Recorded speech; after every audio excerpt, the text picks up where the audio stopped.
Halo teman-teman ATLM Indonesia.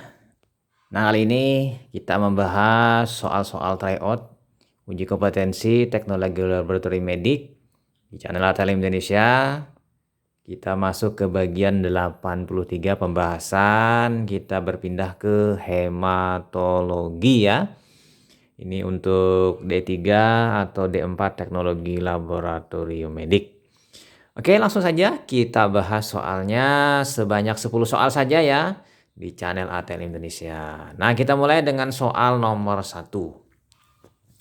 Setelah mengadakan senam massal, para dosen salah satu perguruan tinggi peserta senam dilakukan pemeriksaan hematologi. Ya, jadi dosen-dosen ini senam lalu diperiksa hematologi.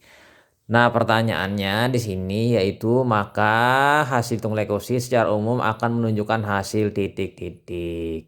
Di bagaimana hasil hitung leukosit? Yang A, jumlah leukosit secara umum mengalami penurunan 4.500 sampai 10.000 per mikroliter. Yang B, jumlah leukosit secara umum mengalami penurunan 3.000 sampai 5.000 per mikroliter. Atau yang C, jumlah leukosit secara umum menunjukkan nilai normal 7.500 sampai dengan 15.000 per mikroliter. Yang D, jumlah leukosit secara umum mengalami kenaikan 10.000 sampai dengan 30.000 per mikroliter.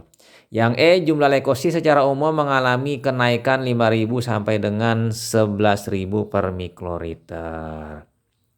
Jadi jawabannya di sini yang tepat menurut pembuat soal adalah yang E. Jumlah leukosit secara umum mengalami kenaikan 5.000 sampai dengan 10.000. Jadi saya tidak begitu paham juga soal ini. Apakah ring antara 5.000 sampai 10.000 itu kenaikannya atau nilai rujukan atau nilai normal? Kalau saya sih persepsinya dalam kurung itu adalah nilai normal atau nilai rujukan. Dan memang leukosit secara umum memang mengalami kenaikan. Jadi seperti ini. Leukosit itu pada prinsipnya ada yang full marginating, ada circulating full. Jadi ada dalam sirkulasi yang beredar, ada yang mengalami istirahat di pembuluh darah.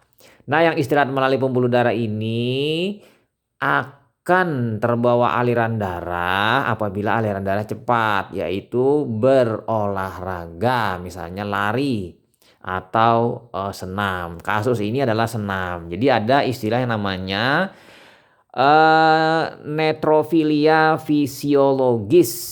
Netrofilia fisiologis. Jadi di sini yang naik adalah netrofil karena netrofil yang paling dominan di dalam darah. Jadi kalau kita mengaitkan dengan kasus netrofilia patologis dan netrofilia fisiologis.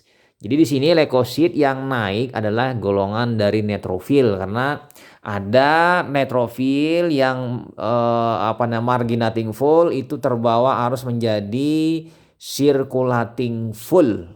Nah, itu penjelasannya ya mengenai kasus ini.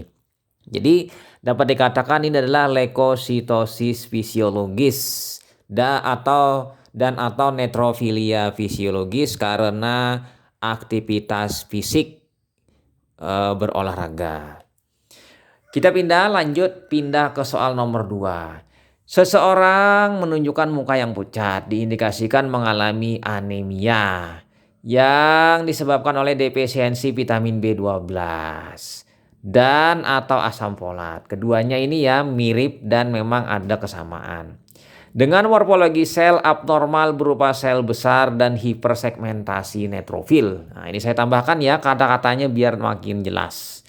Pertanyaannya, kondisi ini termasuk dalam anemia titik-titik. Yang A, anemia pernisiosa, yang B, anemia defisiensi besi, yang C, anemia megaloblastik, yang D, anemia penyakit kronik atau anemia refraktorik.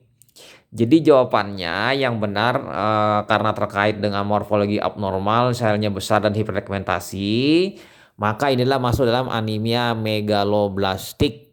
Jadi anemia mega ini artinya besar, ya kan, megalo, kemudian blastik ini pada saat dia waktu muda hingga menjadi sel matur.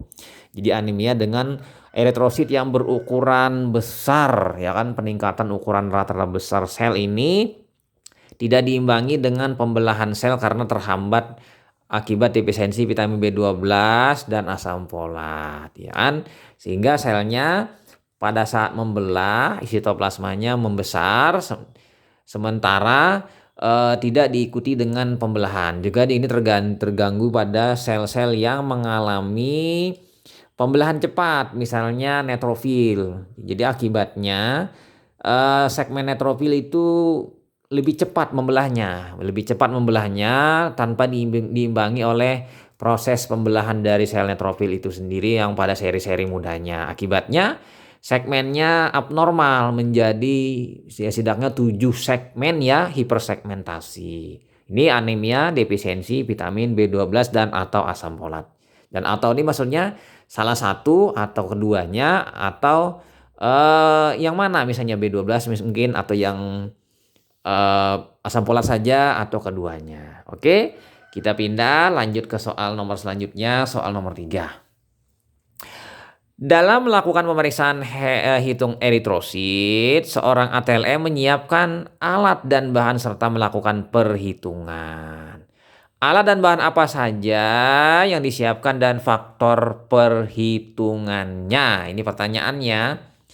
Yang A, mikroskop, bilik hitung infrared Neubauer, Douglas, larutan Gower, kemudian diencerkan 10.000 kali ya pengencerannya.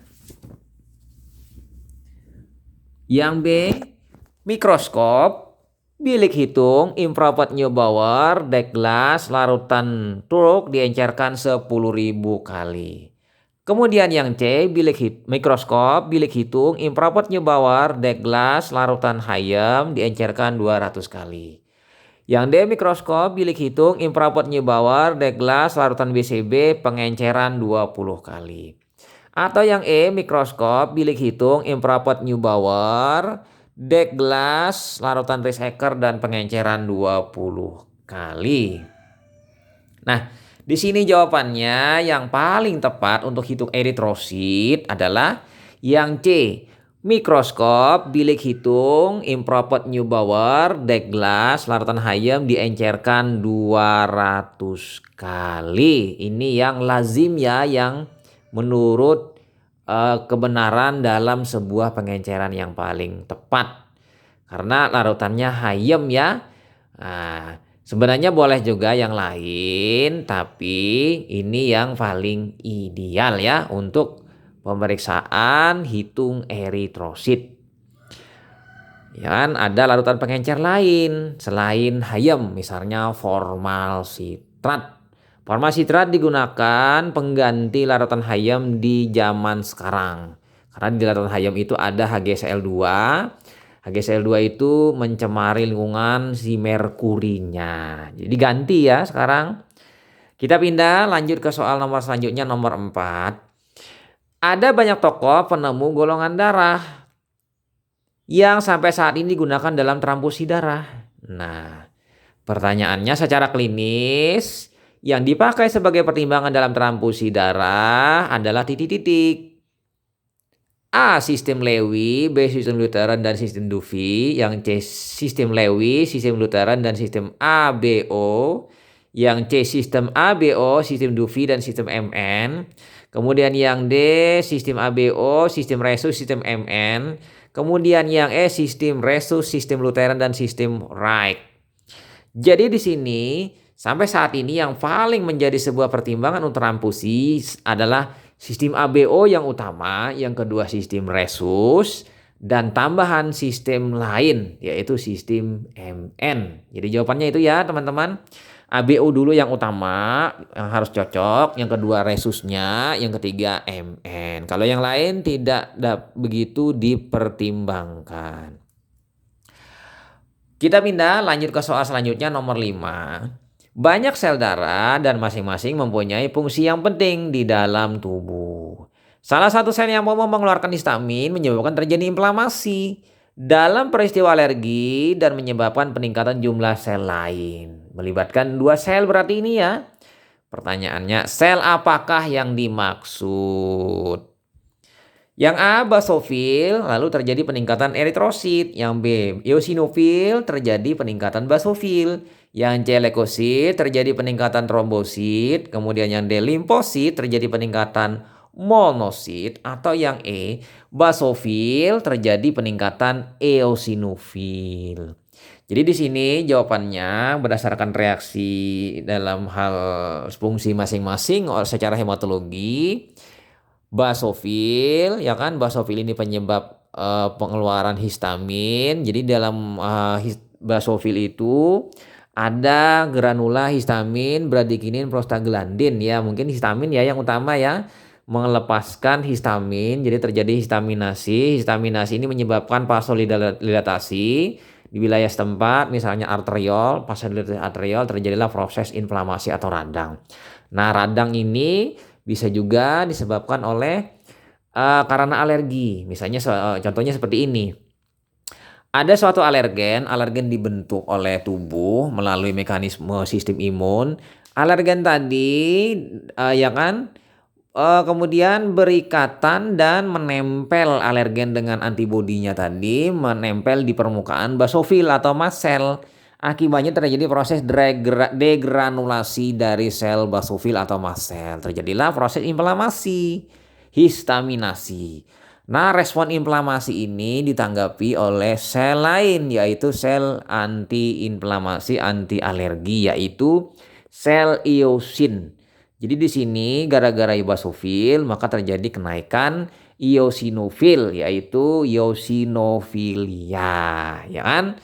Nah, eosinofilia sel yang meningkat akibat radang atau alergi. Jadi alergi itu lebih terkait erat dengan kenaikan dari sel eosinofil. Oke, kita lanjut ke soal nomor 6. Dalam transfusi darah ada beberapa hal yang perlu diperhatikan dalam sifat aglutinin. Aglutinin kita tahu kan serumnya ya.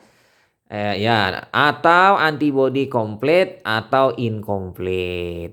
Nah, yang jadi pertanyaan, yang dimaksud dengan antibodi komplit adalah titik-titik. Yang A, antibodi yang mampu menyebabkan aglutinasi langsung, indirect, eritrosit yang tersuspensi di dalam salin, yaitu IgM. Yang B, antibodi yang mampu menyebabkan aglutinasi langsung, indirect, eritrosit yang tersuspensi di dalam salin, yaitu IgG. C, antibodi yang tidak mampu menyebabkan aglutinasi langsung, yaitu indirect, eritrosit yang tersuspensi di dalam salin, yaitu IgM. Atau yang D, antibodi yang mampu menyebabkan aglutinasi langsung, yaitu direct, eritrosit yang tersuspensi di dalam salin, yaitu IgM. Atau yang E, nah ini pilihan lain, antibodi yang mampu menyebabkan aglutinasi langsung, direct, eritrosit yang tersuspensi di dalam salin dengan fase antiglobulin, IgG. Nah, jawabannya berdasarkan soal tadi, antibodi komplit adalah yang C. Antibodi yang mampu menyebabkan aglutinasi langsung, yaitu berupa direct, eritrosit yang tersuspensi di dalam salin, yaitu IgM. Nah, kita bahas ya. Antibodi komplit adalah antibodi dari kelas IgM, yaitu antibodi yang secara langsung dapat mengaglutinasikan eritrosit yang memang cocok kan, langsung di dalam suspensi salin atau dalam suspensi larutan NaCl 0,9%, ya kan? Biasanya ini terjadi kalau kita dalam reaksi silang ini di fase 1 ya. Fase 1. Jadi suhu ruang saja dia sudah mampu mengaglutinasikan dalam larutan salin. Tidak perlu ditambah dengan bovin albumin, tidak perlu ditambah dengan dinaikkan suhunya menjadi 37 derajat Celcius. Jadi nanti kan kalau di bovin albumin ini yang incomplete ya, fase antiglobulin, ya kan? Yang kedua dengan bantuan apa? AHG ya, anti human globulin. Yang kedua dinaikkan suhunya menjadi suhu tubuh 37 derajat Celcius. Berarti di sini adalah warm antibody yang incomplete ya, yang dicari yaitu IgG. Jadi jawabannya memang sudah tepat yang D. Kita pindah lanjut ke soal selanjutnya, soal nomor 7 ya. Nah, pemakaian antikoagulan dalam pemeriksaan hematologi sangat diperlukan. Tetapi dalam penggunaannya perlu diperhatikan jenis dan konsentrasinya ya, ini teman-teman. Nah, pertanyaannya, jika menggunakan Na2-EDTA terlalu sedikit ya, bisa menyebabkan titik-titik. Apa yang dapat terjadi dengan EDTA yang terlalu sedikit? Yang A, terjadi mikroagregasi dan hitung trombosit jumlahnya terjadi kenaikan. Yang B, terjadi makroagregasi maksudnya dalam hitung trombosit jumlahnya terjadi penurunan. Kemudian yang C, terjadi mikroagregasi dalam hitung jumlah trombosit jumlahnya terjadi penurunan. Yang D, terjadi aglutinasi dalam hitung trombosit jumlahnya terjadi penurunan. Atau yang E, terjadi aglutinasi dalam hitung trombosit jumlahnya terjadi kenaikan. Jadi jawabannya di sini penggunaan EDTA yang terlalu sedikit itu tidak akan terjadi aglutinasi. Berarti D dengan E kita hapus. Tinggal yang 3 ya. Nah, di sini jawabannya yang tepat tinggal kita pilih ABC yaitu C.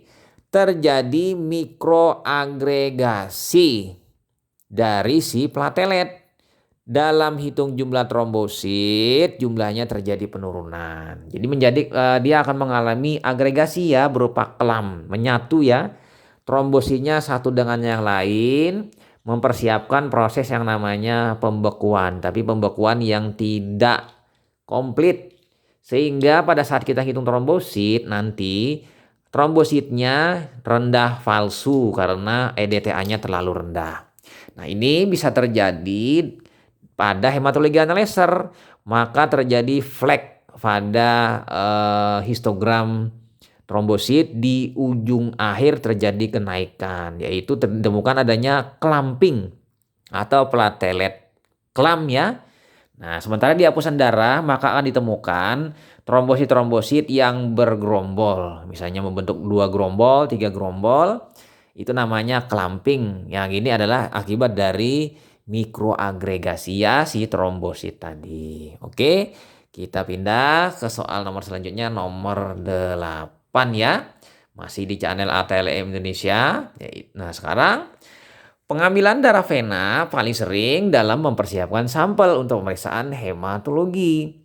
Nah, pertanyaannya, tempat pengambilan sekarang yang dibahas, antiseptik yang digunakan dan ukuran jarum untuk orang Indonesia digunakan oleh ATLM berapa yang digunakan? Nah, ini 3 bagian ya. Yang A, vena cubiti mediana, diposa ante cubiti, itu terbaik, alkohol 70%, ukuran jarum 25G. Yang B, vena cubiti mediana, diposa ante cubiti, ini terbaik, alkohol 70%, ukuran jarum 25. Ini apa bedanya ini?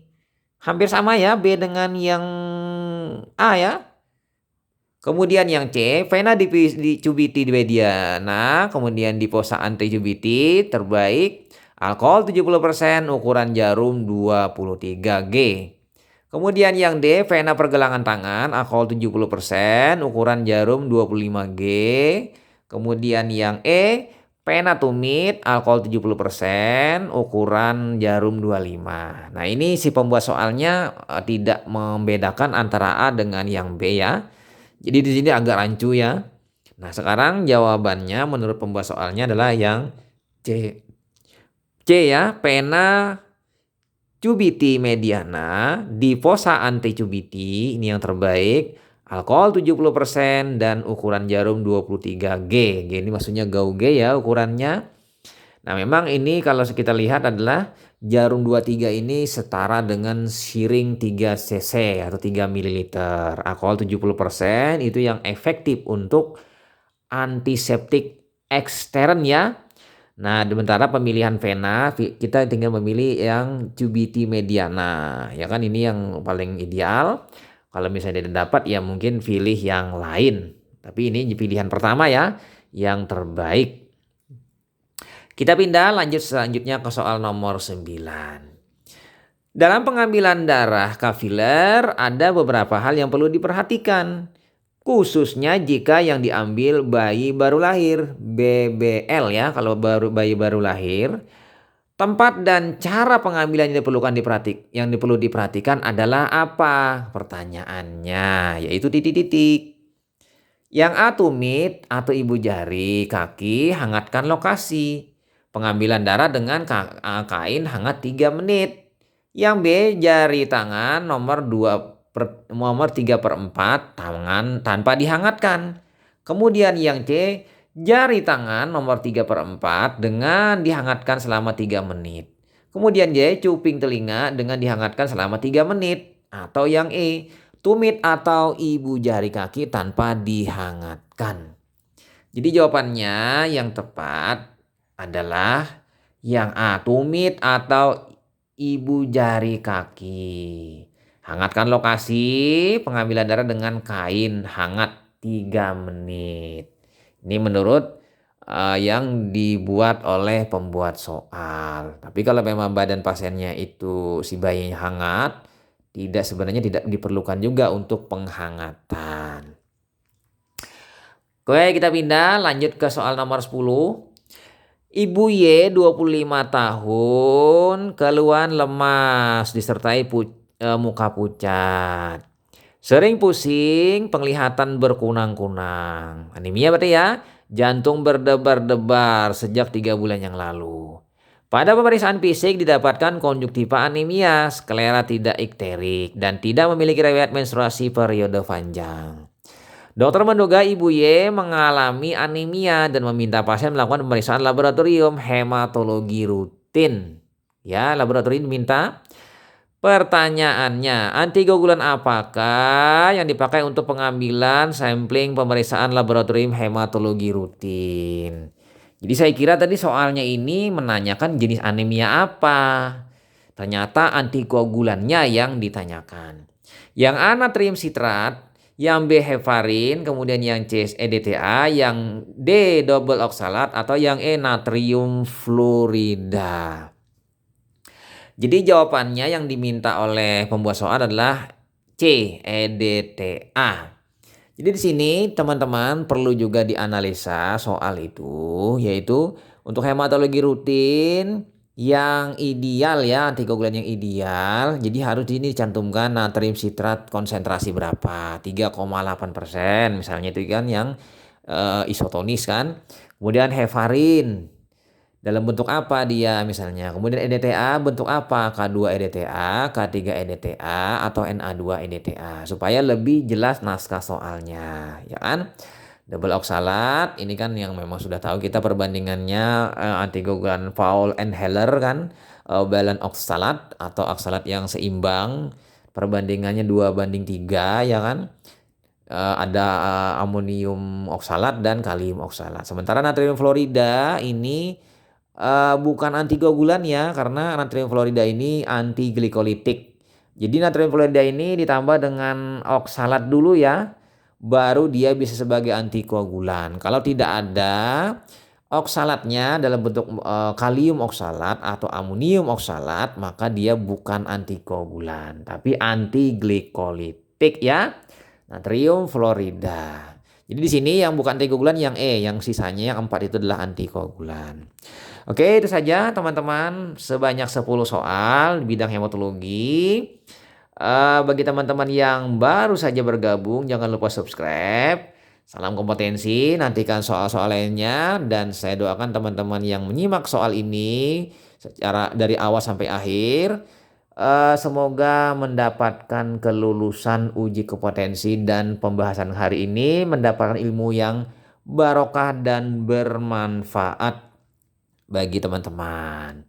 Sampai jumpa di video-video selanjutnya. Saya Ahmad Lev pamit. Bye.